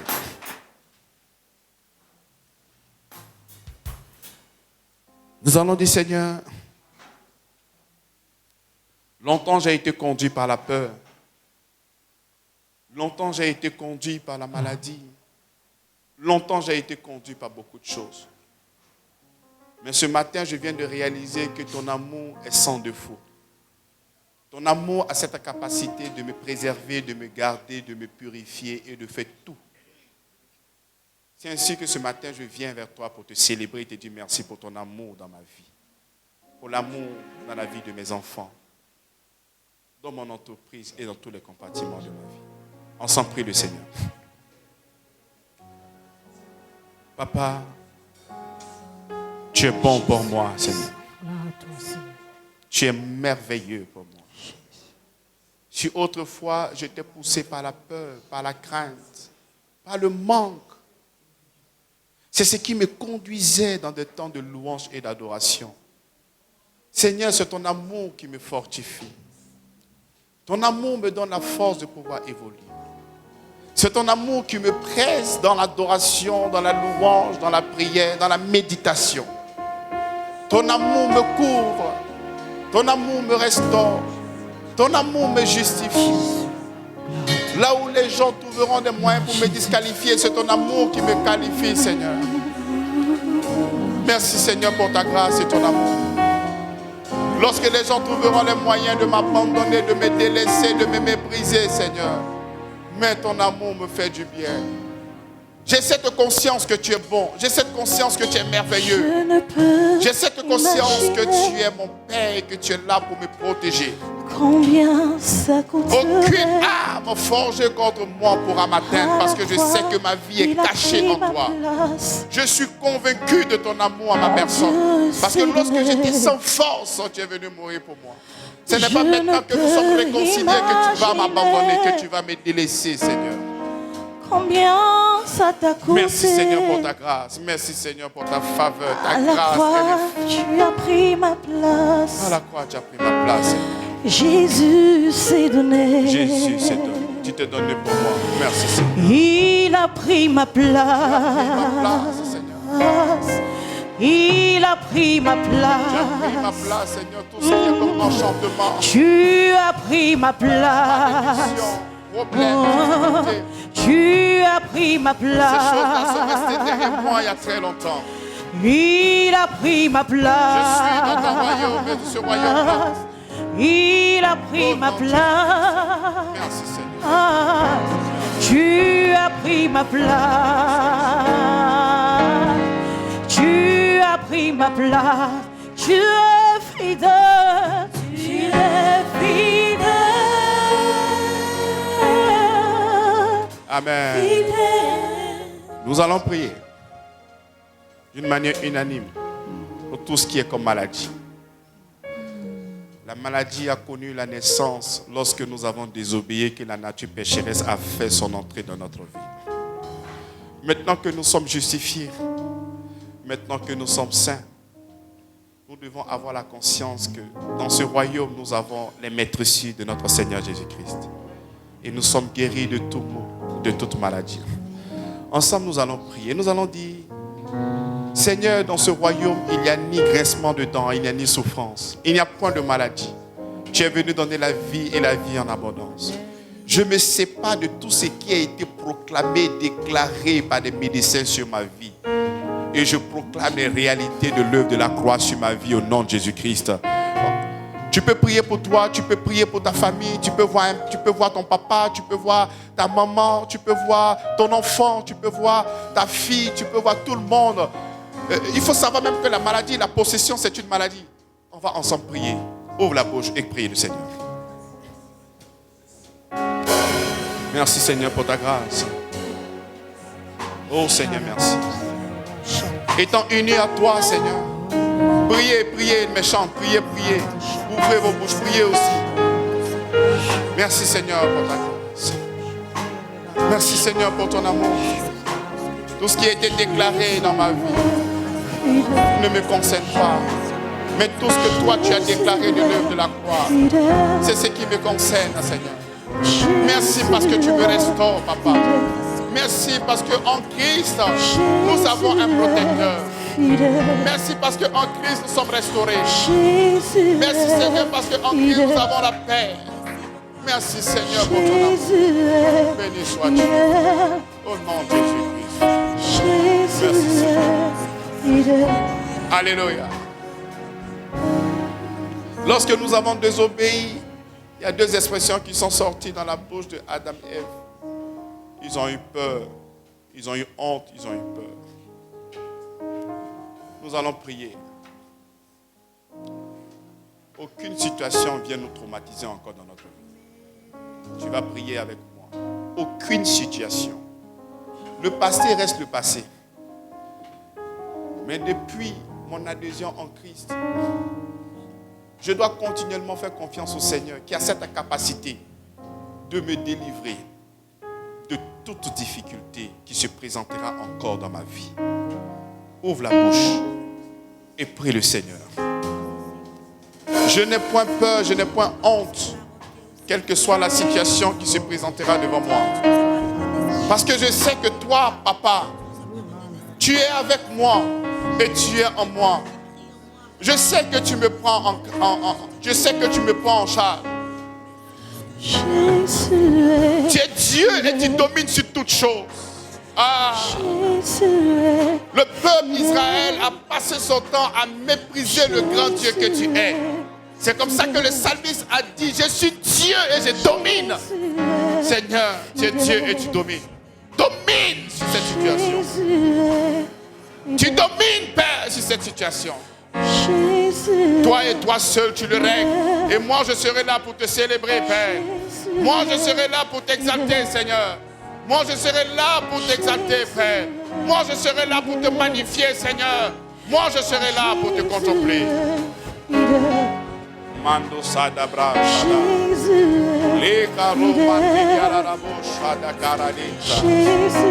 j'ai Dieu, tu le au nom puissant de Jésus. Merci Seigneur pour ta grâce au nom de Jésus-Christ. Alléluia. La Bible déclare qu'il nous a délivrés de la puissance des ténèbres. Nous, on ne va pas chercher ce que notre père, notre maman, ce que nos grands-parents ont fait. Non, non, non, non. Nous savons que le Seigneur nous a délivrés de la puissance. Nous allons dire, Seigneur, merci. Parce que tu nous as délivrés de la puissance des ténèbres. Et je ne peux pas encore réarmer le diable lorsqu'il viendra me mentir de ce que je suis encore dans certaines choses. Non, ça c'est mon passé. Je bénis ton nom parce que tu m'as enlevé du monde ténébreux et tu m'as envoyé dans le monde de la lumière. Ensemble, prions le Seigneur. Libéré de la puissance des ténèbres. Délivré de la puissance des ténèbres. Seigneur, merci pour ceux et celles que tu m'as donnés dans cette mission, Père. Je prie pour eux, Père. Je relâche cette bénédiction. Que tout ce qui est oppression, parce que je suis conscient que ceux qui sont en Christ ont déjà été délivrés. Toute oppression qui vient encore pour mentir à tes enfants, Père, j'arrête cette activité au nom puissant de Jésus-Christ. Je limite encore cette voix mensongère qui ne fait que annoncer de faux messages, Seigneur. Merci, Seigneur, pour ta grâce. Merci parce que tu nous as délivrés de la puissance des ténèbres. Tu nous as délivrés du mensonge. Tu nous as délivrés de ce qui ne t'honore pas, Père. Gloire à toi, Papa. Tu nous as délivrés. Tu nous as délivrés. Tu nous as délivrés. Tu nous as délivrés. Alléluia. Et la Bible nous dit quelque chose maintenant dans la nouvelle alliance. Il dit toute âme forgée contre toi est nulle et sans effet. En plus t'avoir délivré, il t'informe. Le fait de te délivrer ne veut pas dire que les gens ne vont pas encore essayer de t'attaquer. Mais la Bible nous dit que toute âme forgée contre toi est nulle et sans effet. Il dit, tel est l'héritage des saints. Dis, Seigneur, merci pour cet héritage en toi. Que toute âme forgée contre moi est nulle et sans effet. Toute âme forgée contre moi est nulle et sans effet. Toute âme forgée contre mon intégrité est nulle et sans effet. Toute âme forgée contre mes finances est nulle et sans effet. Toute âme forgée contre mon foyer est nulle et sans effet. Toute âme forgée contre mes enfants est nulle et sans effet. Toute âme forgée contre ce ministère est nulle et sans effet. Toute âme forgée contre mes fils et mes filles spirituels est nulle et sans effet. Toute âme forgée contre les établissements de mes enfants est nulle et sans effet. Toute âme forgée dans la vie de mes enfants est nulle et sans effet. Toute âme forgée. Merci Seigneur. Zaga, béni sois-tu. La Bible dit,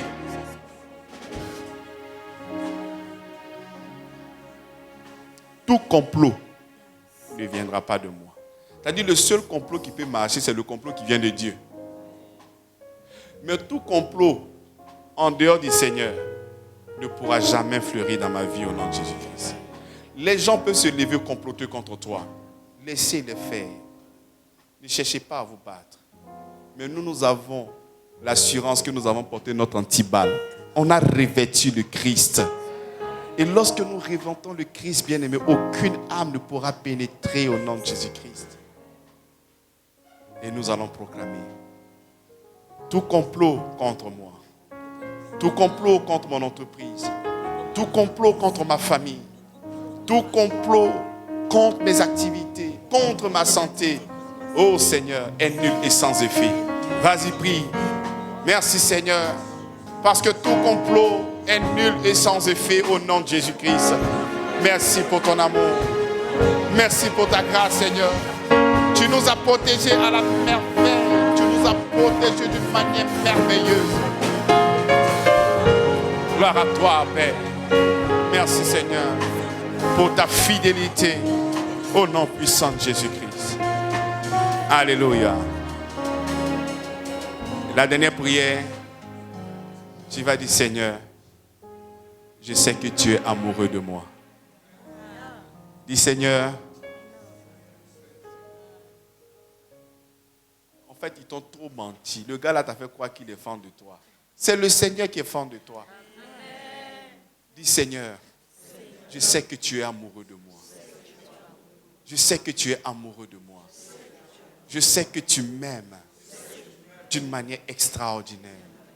Tu as mis ton amour à l'extrême, à son comble.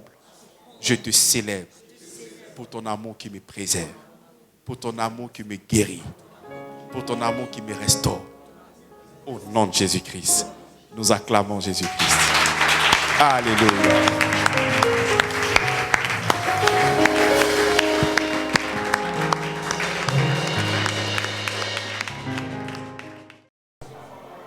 Au nom de Jésus. Ô Éternel, mes adversaires sont nombreux. Combien disent que je vais rétrograder, abandonner la foi, ou que je ne mérite pas ta grâce, ni ton amour. Mais toi, ô Père, tu es mon bouclier et ma gloire. Tu relèves ma tête et réponds à mes besoins sans même t'avoir demandé. Sur la montagne de Sion, je me couche, je m'endors, puis me réveille, car tu es mon soutien. Je ne crains pas les myriades d'obstacles qui m'assaillent de toutes parts, car toi seul, ô Éternel, tu assures ma sécurité en ton nom. Voici le message adressé par l'Éternel à Zorobabel. Ce n'est ni par la puissance, ni par la force, mais c'est par mon esprit, déclare l'Éternel des armées. C'est toi qui as formé mes reins. Tu m'as tissé dans le sein de ma mère. Je te loue parce que j'ai été fait d'une manière si merveilleuse. Tes œuvres sont admirables et cela est bien connu de mon âme. Celui qui n'a point connu le péché a été fait péché pour moi, afin qu'en lui, je sois rendu juste devant Dieu. Le Seigneur dit de moi, je suis la guérison de Dieu en Christ. Je suis la faveur de Dieu en Christ. Je suis la bénédiction de Dieu en Christ. Je suis la sagesse de Dieu en Christ. Car j'ai reçu de sa plénitude grâce sur grâce. On acclame le Seigneur.